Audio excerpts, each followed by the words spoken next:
অৰ্থাৎ দুমাহৰ বাবে যি এটা প্ৰক্ৰিয়া যি এটা শান্তিৰ আলোচনাৰ পথ প্ৰশস্ত হৈছিল এটা শান্তিৰ পৰিৱেশ আকৌ গাজা ষ্ট্ৰিপলৈ উভতি অহাৰ বাট এক প্ৰকাৰ মুকলি হৈছিল তাতে আকৌ বিধি পঠা দি দিলে হামাছে হামাছৰ এই লুটিবাগৰক লৈ এই মুহূৰ্তত ক্ষুণ্ণ হৈ উঠিছে আমেৰিকা এই মুহূৰ্তত খঙত টিঙিৰি তোলা হামাছৰ বিৰুদ্ধে কাৰণ আমেৰিকাই অনা প্ৰস্তাৱ প্ৰথমে হামাছে সন্মতি প্ৰদান কৰিছিল আৰু তাৰ পিছত বহু চেষ্টাৰ অন্তত ইজৰাইলে সন্মতি প্ৰদান কৰিছিল কিন্তু আকৌ বিধি পঠালি দিলে হামাছে নমস্কাৰ প্ৰিয় দৰ্শক মই জয়ন্ত মাধৱ গোস্বামী আপোনাক স্বাগতম জনাইছো নিউজ 18 অসম নৰ্থ ইষ্টৰ ডিজিটেল লাইভলৈ আৰু ডিজিটেল লাইভত এয়া লৈ আহিছো বৰ্তমান গাজাত ইজৰাইলে যি প্ৰাণঘাতী আক্ৰমণ চলাই আছে তাৰ মাজতে আশা কৰা হৈছিল কিছু আশাৰ সঞ্চাৰ বৃদ্ধি পাইছিল ইজৰাইলে যেতিয়া যুদ্ধবিৰতিত সন্মতি প্ৰদান কৰিছিল বিগত সপ্তাহৰ বৃহস্পতিবাৰে ইজৰাইলে সন্মতি প্ৰদান কৰাৰ কথা আমেৰিকাই প্ৰকাশ কৰিছিল যুদ্ধবিৰতিত কিন্তু হামাছে লুটিবাগৰ মাৰিলে হামাছে এটা বৃহৎ লুটিবাগৰ মৰাত আকৌ সেই প্ৰক্ৰিয়া স্থবিৰ হৈ পৰাৰ উপক্ৰম হৈছে এই মুহূৰ্তত আমেৰিকা যথেষ্ট সৰব হৈছে আমেৰিকা যথেষ্ট হোচ্চাৰ হৈ পৰিছে হামাছৰ বিৰুদ্ধে যুদ্ধবিৰতিক লৈ হামাছৰ এই লুটিবাগৰক লৈ আমেৰিকা যথেষ্ট অসন্তুষ্ট হৈ পৰিছে কাৰণ ডোনাল্ড ট্ৰাম্পৰ এগৰাকী বিশেষ দূত ষ্টিভ উইটকফে এই প্ৰক্ৰিয়াত বিশেষভাৱে ভূমিকা গ্ৰহণ কৰা পৰিলক্ষিত হৈছে কাৰণ গাজা ষ্ট্ৰিপত শেহতীয়াকৈ যি সামৰিক অভিযান ইজৰাইলে চলাই গৈছে যি ধৰণৰ প্ৰাণঘাতী আক্ৰমণ চলাই গৈছে সাহায্য সামগ্ৰীৰ অভাৱত গাজা ষ্ট্ৰিপত দুৰ্ভিক্ষই চানি ধৰিছে য'ত মানৱীয় সংকটে দেখা দিছে গাজা ষ্ট্ৰিপত তেনে সময়ত সমগ্ৰ বিশ্বৰ সম্প্ৰদায় উঠি পৰি লাগিছে মানৱীয় দৃষ্টিভংগীৰ পৰা ইজৰাইলক সকলে সমালোচনা কৰি গাজা ষ্ট্ৰিপত নিৰীহৰ ওপৰত চলা হত্যাযজ্ঞ বন্ধ কৰাৰ বাবে বাৰে বাৰে দাবী জনাই আহিছে আন্তঃৰাষ্ট্ৰীয় সমুদায়সমূহে কিন্তু তাৰ মাজতে আমেৰিকাৰ যি পদক্ষেপ আছিল যুদ্ধবিৰতি বিশেষকৈ পণবন্দীসকলক মুকলি কৰি অনাৰ ক্ষেত্ৰত যিসমূহ চৰ্ত আৰোপ কৰা হৈছিল তাৰ সেই চৰ্তসমূহত প্ৰথমে হামাছে সন্মতি প্ৰদান কৰিছিল কেইবাটাও বিশেষ চৰ্ত আছিল প্ৰথমে 10 গৰাকী পণবন্দীক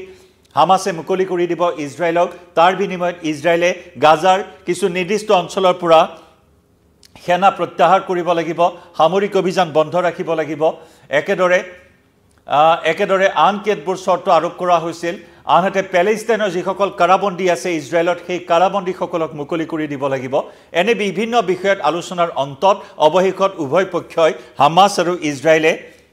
যুদ্ধবিৰতিত সন্মতি প্ৰদান কৰিছিল আৰু সেই মৰ্মে আগন্তুক দুমাহলৈ 60 দিনলৈ যুদ্ধবিৰতি অৰ্থাৎ শান্তিৰ এটা পথ প্ৰশস্ত হোৱাৰ উপক্ৰম হৈছিল কিন্তু হঠাৎ হামাছৰ এই স্থিতিক লৈ হামাছৰ এই লুটিবাগৰক লৈ এতিয়া ফুটুকাৰ ফেনত পৰিণত হ'বলৈ ওলাইছে সকলো আশাত চেঁচা পানী পৰিছে বিশেষকৈ দুই মহৰ যুঁজত বিৰিনাৰ মৰণ হোৱাৰ দৰে গাজা ষ্ট্ৰিপৰ সাধাৰণ যিসকল পেলেষ্টাইনী নাগৰিক আছিল তেওঁলোকৰ মনত যি আশাৰ সঞ্চাৰ হৈছিল সেই সকলো আশাত চেঁচা পানী ঢালিলে হামাছে নতুন কেতবোৰ চৰ্ত বান্ধি দিছে পূৰ্বৰ যিসমূহ চৰ্ত আছিল যি শান্তি আলোচনাক লৈ যিসমূহ চৰ্ত আছিল সেই চৰ্তৰ পৰিৱৰ্তে হামাছে এতিয়া সেই প্ৰস্তাৱত শান্তি আলোচনাৰ প্ৰস্তাৱত যুদ্ধবিৰতিৰ প্ৰস্তাৱত কেতবোৰ নতুন চৰ্ত আৰোপ কৰাত সমগ্ৰ ব্যৱস্থাটোৱে এতিয়া স্থবিৰ হৈ পৰা পৰিলক্ষিত হৈছে মাৰ্কিন ৰাষ্ট্ৰপতি ডোনাল্ড ট্ৰাম্পৰ বিশেষ দূত ষ্টিভ উইটকফে হামাছৰ চৰ্তক ইতিমধ্যে পোনচাতেই নাকচ কৰিছে আৰু গ্ৰহণযোগ্য নহয় বুলি স্পষ্ট কৰি দিছে ডোনাল্ড ট্ৰাম্পৰ বিশেষ দূতগৰাকীয়ে হামাছে যুদ্ধবিৰতিৰ প্ৰস্তাৱত দিয়া নতুন চৰ্তই শান্তি আলোচনাক আৰু অধিক পিছুৱাই দিব বুলি আমেৰিকাই এই মুহূৰ্তত ক্ষোভ প্ৰকাশ কৰিছে হামাছৰ বিৰুদ্ধে যুদ্ধবিৰতিক লৈ আমেৰিকা আৰু হামাছৰ মাজত যি মতপাৰ্থক্য উৎপন্ন হয় আৰু যুদ্ধবিৰতি কিমান দিন চলিব ইজৰাইলী সেনাৰ গাজাৰ ভূখণ্ডৰ পৰা কিমান দূৰ আঁতৰি যাব তাক লৈ কেতবোৰ নতুন চৰ্ত আৰোপ কৰিছে হামাছে আৰু সেইবাবেই এতিয়া সকলো প্ৰক্ৰিয়া এই মুহূৰ্তত স্থবিৰ হৈ পৰা পৰিলক্ষিত হৈছিল কাৰণ হোৱাইট হাউছে বৃহস্পতিবাৰে অৱগত কৰিছিল যোৱা সপ্তাহৰ বৃহস্পতিবাৰে অৱগত কৰিছিল যে ইজৰাইলেও সন্মতি প্ৰদান কৰিছে যুদ্ধবিৰতিৰ প্ৰস্তাৱত ৰাজি হৈছে ইজৰাইল সেই কথা হোৱাইট হাউছে প্ৰকাশ কৰিছিল কিন্তু হঠাৎ 60 দিনৰ যে যুদ্ধবিৰতি হ'বলগীয়া আছিল তাত নতুন চৰ্ত আৰোপ কৰি দিয়াত এতিয়া সকলো বিধি পঠালি দিয়া পৰিলক্ষিত হৈছে বিশেষকৈ হামাছৰ এই চৰ্তসমূহক লৈ সকলো অবাক হৈ পৰিছে যুদ্ধবিৰতিৰ প্ৰস্তাৱত গাজাৰ জনতাৰ দাবী পূৰণৰ ইংগিত নাই বুলি অভিহিত কৰিছে হামাছে যুক্তি দৰ্শাইছে যি যুদ্ধবিৰতিৰ প্ৰস্তাৱ আগবঢ়োৱা হৈছে সেই প্ৰস্তাৱত হামাছৰ সাধাৰণ জনতাৰ দাবী পূৰণ হোৱাৰ কোনো ইংগিত নাই সেই কথা উল্লেখ কৰি হামাছে এই সমগ্ৰ প্ৰক্ৰিয়াটোত বিধি পথালি বা বাধাপ্ৰাপ্ত কৰা পৰিলক্ষিত হৈছে আৰু যাৰ বাবে আমেৰিকা এই মুহূৰ্তত ক্ষুণ্ণ হৈছে হামাছৰ বিৰুদ্ধে আৰু হামাছে আৰোপ কৰা নতুন চৰ্তসমূহ পোনছাটেই নাকচ কৰি সেয়া গ্ৰহণযোগ্য নহয় বুলি উল্লেখ কৰিছে আমেৰিকাই আৰু এনেকুৱা এটা সময়ত ইজৰাইলে পুনৰ প্ৰাণঘাতী আক্ৰমণ চলাই গৈছে গাজা ষ্ট্ৰীপত বিশেষকৈ ৰাফাত শেহতীয়াকৈ চলাইছে পুনৰ প্ৰাণঘাতী আক্ৰমণ এই প্ৰাণঘাতী আক্ৰমণ 30 জনকৈ সাধাৰণ পেলেষ্টাইনী নাগৰিকে প্ৰাণ হেৰুৱাবলগীয়া হৈছে 1.5 শতাধিক লোক আঘাতপ্ৰাপ্ত হৈছে এই আক্ৰমণত যদি চোৱা হয় 2023 চনৰ 7 অক্টোবৰৰ পৰা চলি থকা এই যুদ্ধখনত এই পৰ্যন্ত 54000 ঘৰ অতিক্ৰম কৰিছে মৃতকৰ সংখ্যাই সাধাৰণ নাগৰিকৰ মৃত্যুৰ সংখ্যাই 54000 ঘৰ অতিক্ৰম কৰিছে যত লাখ লাখ লোক 15 লক্ষাধিক লোকে প্ৰাণ হেৰুৱা গৃহহাৰা হৈছে গাজা ষ্ট্ৰীপত ইজৰাইলৰ সামৰিক অভিযানত ইতিমধ্যে 15 লক্ষাধিক লোকে গৃহহাৰা হ'বলগীয়া হৈছে গতিকে এনেকুৱা এটা পৰিস্থিতি এনেকুৱা এটা যুদ্ধবাজ পৰিস্থিতি বৰ্তমান অব্যাহত আছে গাজা ষ্ট্ৰীপত আৰু যাৰ বাবে এতিয়া সাধাৰণ জনতাই এফালে সামৰিক অভিযানত প্ৰাণ হেৰুৱাইছে আনফালে খাবলৈ নাপাই প্ৰাণ হেৰুৱাইছে এনেকুৱা ছবি এতিয়া গাজা ষ্ট্ৰীপত দেখিবলৈ পোৱা হৈছে য'ত নেকি ডাষ্টবিন বিচাৰি হাবাথুৰি খাবলগীয়া হৈছে ডাষ্টবিনৰ পেলনীয়া সামগ্ৰী খাই গাজাৰ সাধাৰণ জনতাই এতিয়া পেট প্ৰৱৰ্তবলগীয়া পৰিস্থিতিৰ সৃষ্টি হৈছে পেটৰ ভোক নিবাৰণ কৰাৰ দৰে অতি দুখজনক ছবি এই মুহূৰ্তত সন্মুখলৈ আহিছে মানৱতাৰ চূড়ান্ত সংকট মানৱতাৰ বধ্যভূমিত পৰিণত হৈছে গাজা ষ্ট্ৰীপ আৰু যাৰ বাবে যুদ্ধবিৰতি অতি প্ৰয়োজনীয় হৈ পৰিছে গাজা ষ্ট্ৰীপৰ পেলেষ্টাইনৰ সাধাৰণ নাগৰিকৰ বাবে সাহায্য সামগ্ৰী প্ৰদানতো আনকি বাধা প্ৰদান কৰা হৈছে ইজৰাইলে বাধা প্ৰদান কৰাৰ অভিযোগ উত্থাপন হৈছে আৰু তাৰ মাজতে দুই এখন সাহায্য পৰিবাহী ট্ৰাক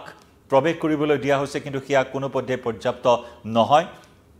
আৰু যাৰ বাবে এই দুমহীয়া যুদ্ধবিৰতিক লৈ আশাৰ সঞ্চাৰ ঘটিছিল সাধাৰণ নাগৰিকৰ মাজত কিন্তু হঠাৎ হামাছে পুনৰ এইসমূহ চৰ্ত আৰোপ কৰিছে কাৰণ পূৰ্বৰ প্ৰস্তাৱত হামাছৰ গাজাৰ সাধাৰণ জনতাৰ আশা আকাংক্ষা পূৰণ হোৱাৰ কোনো তাত দিশ নাই আৰু সেইবাবে হামাছে আমেৰিকাৰ প্ৰস্তাৱ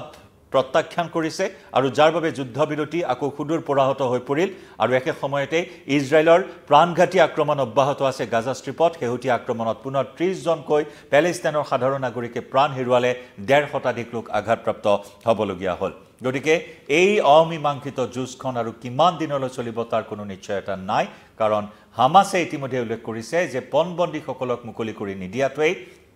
পুনৰ জনাইছো ইজৰাইলৰ প্ৰধানমন্ত্ৰী বেঞ্জামিন নেতানিয়াহুৱে ইতিমধ্যে উল্লেখ কৰিছে যে হামাছে পণবন্দীসকলক মুকলি কৰি নিদিয়াটোৱে আটাইতকৈ ডাঙৰ ভুল কৰিলে আৰু যাৰ পৰিণাম হামাছ শেষ হ'ব লাগিব হামাছ নিশেষ হ'ব লাগিব কাৰণ যুদ্ধবিৰতিৰ প্ৰস্তাৱত সন্মতি প্ৰদান কৰিও ইজৰাইলৰ প্ৰধানমন্ত্ৰী বেঞ্জামিন নেতানিয়াহুৱে পণবন্দীসকলৰ পৰিয়ালক সাক্ষাৎ কৰিছিল তেওঁলোকক আশ্বাস দিছিল প্ৰতিশ্ৰুতি দিছিল যে এইবাৰ বাকীসকল পণবন্দী হামাছৰ হাতত এতিয়াও প্ৰায় 58 গৰাকী পণবন্দী আছে